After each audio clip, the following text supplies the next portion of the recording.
Dear chess friends, probably you have seen many beautiful and amazing chess games in your life, and probably you have seen many queen sacrifices, I don't know, double rook sacrifices, maybe even three piece sacrifices, I don't know, four pawn sacrifice and similar stuff. And all of the sacrifices that we play in a chess game are a result of common patterns. Of course, the common pattern can be maybe an overloaded piece, or maybe defensive problems, weak pawn structure, maybe a back rank problem. So all of these patterns I think are really, really familiar to us, but the pattern that you see now today in an amazing gameplay by Stockfish against Dragon is, I think, a pattern that you do not see so often. Maybe you haven't seen it in your life at all, because I would call this pattern that you see now fully paralysis pattern, in which Stockfish will paralyze its opponent pieces all over the board.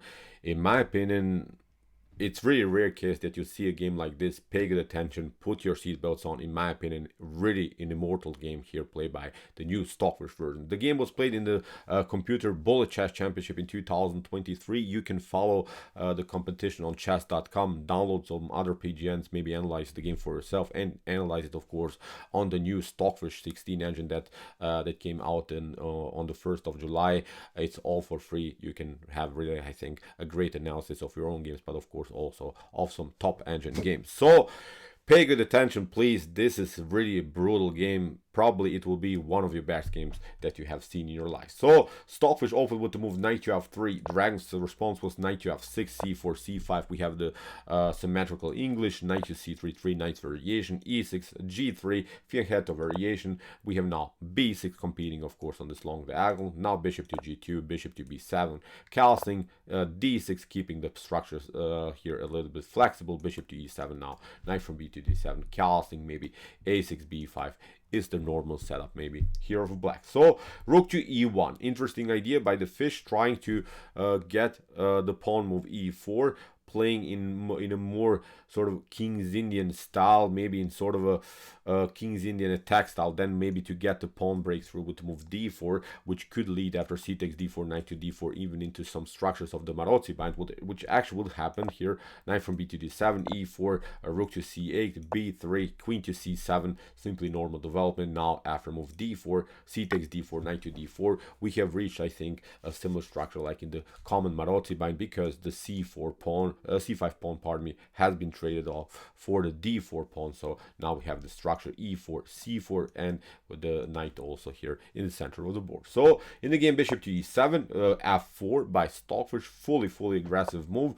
h5 by Dragon, bishop to a3, hitting the pawn on d6, and now after move a6, put your seatbelts on. Now the fun starts. Pay good attention what the fish is doing here. Now the game becomes epic. Now it's a monstrous, really brutal epic attack by the fish. So knight to d5 immediately. Of course, okay, you can say this is a common tactic. Of course it's a common tactic, but the follow-up is really brutal. Here after e takes d5, now we have e takes d5, liberating now the e file, and you have to do something. So that's why here, first of all, the move g6 is very necessary, because it's not allowing, of course, the move knight to f5 here for blacks. But with the move g6, you have already weakened further your structure. So Stockfish continues to pressure, plays now knight to c6, attacks now the bishop in a different way, attacks the bishop through the square c6. You have to now react, bishop to c6, d takes c6. The knight has to now step back, and now an amazing, really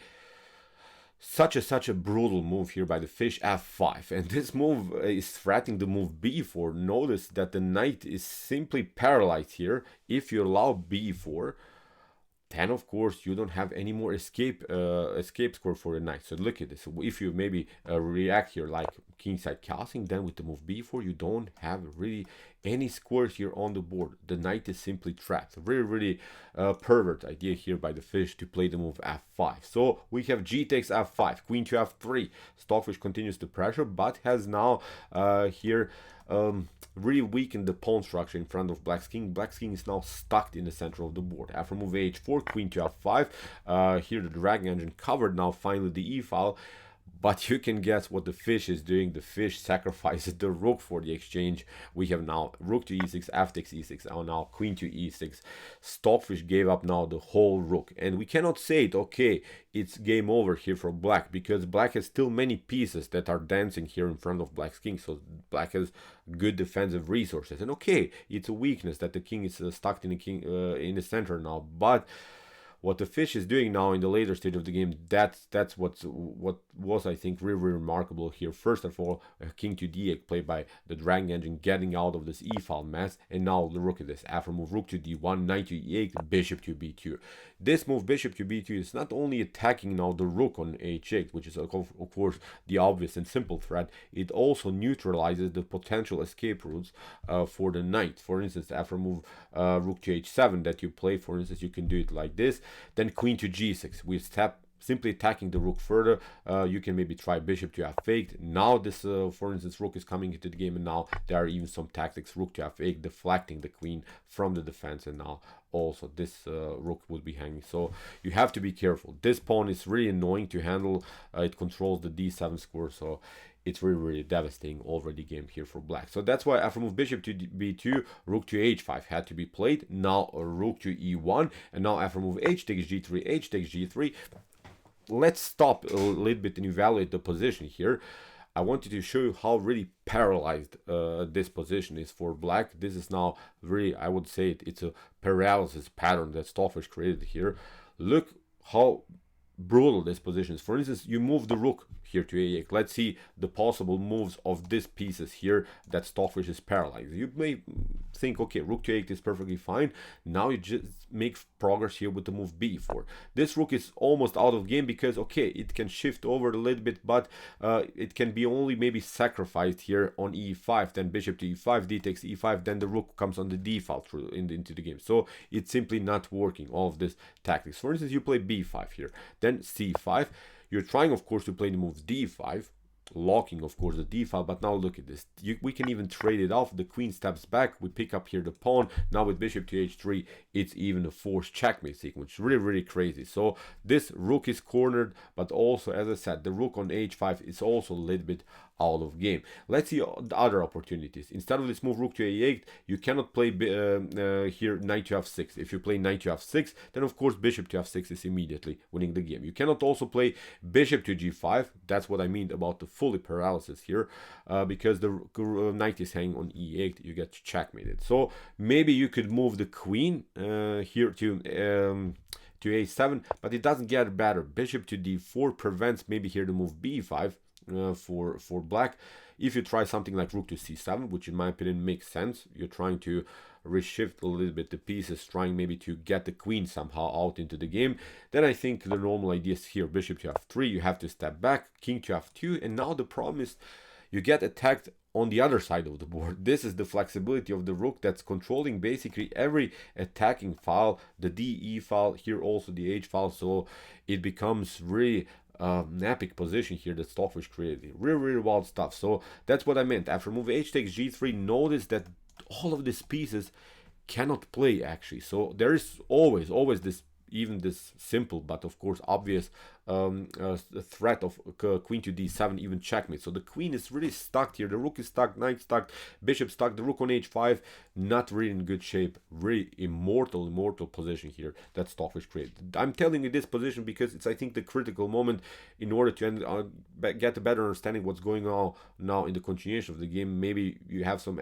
questions, why didn't Dragon play something like this? Because the pieces are simply paralyzed. So see here the Dragon engine tried to play the move a5, trying to maybe somehow open the a file, maybe playing a4, a takes b3, a takes b3, maybe getting the rook somehow into the game. But Stockfish, after bishop to d4 and rook to a8, bishop to f3, hitting the rook, king to g2, rook to a7, and now Stockfish locked simply the position on the queen side, played now to move a4, and it becomes now even a more paralyzed position here for the Dragon engine. Knight to g7, finally trying to get the knight into the game, but it doesn't work. Stockfish has great attacking chances all over the board. And now there is also the beautiful threat on h8. So knight to e8, rook to e6, the rook drops back here, bishop to d5, the rook is endangered, you have to step back, queen to h6, and you can ask now maybe even the question, what's the point? Okay, Stockfish is relocating its pieces all over the board.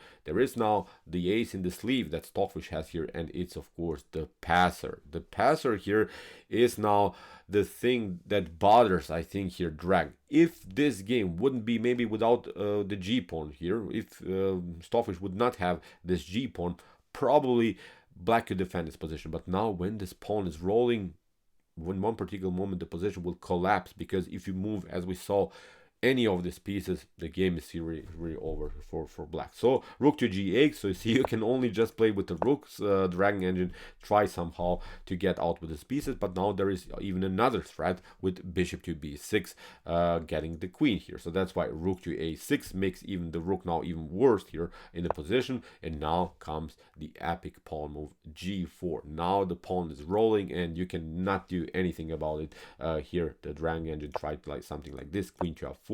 Stockfish simply get the king a little bit more secured. And now after bishop to g5, okay, you got one tempo, but after move queen to h5, that was now also a beautiful move by the fish. You cannot get out with your knight. You would love to play this move to finally get some kind of a piece out, but look at this, it's not working because you cut off the connection between the rook and the bishop. The bishop is now hanging. So you see, even in this scenario, you got a little bit out, but never enough in order to finally get your pieces into the game. Bishop to e7, you have to again corner yourself here with the bishop. Now after queen to h7, rook to f8, queen to h6, now after queen to e3, now again the fish started to push the pawn. You cannot take, of course, here the pawn on g5, you get checkmated on with the rook to e8 move. So rook to f8, Stockfish simply pushed the pawn further. It's really a funny position. I've never seen something like this before. It's almost like this thematic puzzles that you can set up, of course, but it's of course a setup. It's not in a regular game. As I said, really an epic position created here by the fish. So rook to f5, king to g2, rook to g5, king to f3. Stockfish gets the king towards the queen side, where we have at least this protection of the pawns. We have rook to g5, bishop to f6, an amazing move again. If you play bishop to f6, again the checkmate.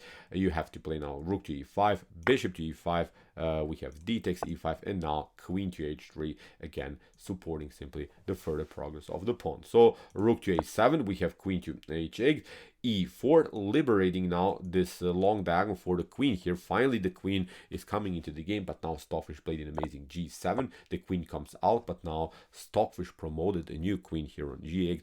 And okay, the Dragon Engine had a couple of checks, which is of course annoying to handle, but never perpetuals. Now after a couple more moves, Stockfish escaped and now can cover with the queen. After move queen to f4, queen to g3, after queen takes g3, king takes g3, and this is now obviously game over. Stockfish gained too much material. The game is devastating here for black. So e3, we have queen to e5, knight to d6, we have rook to g6, after bishop to f8, rook to g8. After a couple of checks, the pieces were traded off. Now the Dragon Engine just tried to prolong the game. We have here the promotion of the queen, which comes of course with the check. You have to take it, and now after move queen to a8, it was an amazing checkmate here on this beautiful square. So what to say? Incredible game played by the fish. Full court paralysis against black's pieces. The pieces were simply cramped. They couldn't really get into the game in any occasion. So immortal game here played by Stockfish. So okay, in the computer bullet chess championship, Stockfish is of course in the lead of this prestigious chess event. We'll follow more games, but this was really an epic one in my opinion. So far the best game of this competition for sure. So okay, if you want to see more epic and brutal chess games like this, check out our Comments and Chess Games Played by Computer series. Here's the link, and don't forget to hit the subscribe button. See you soon with some more videos, and what to say, chess is the best, of course.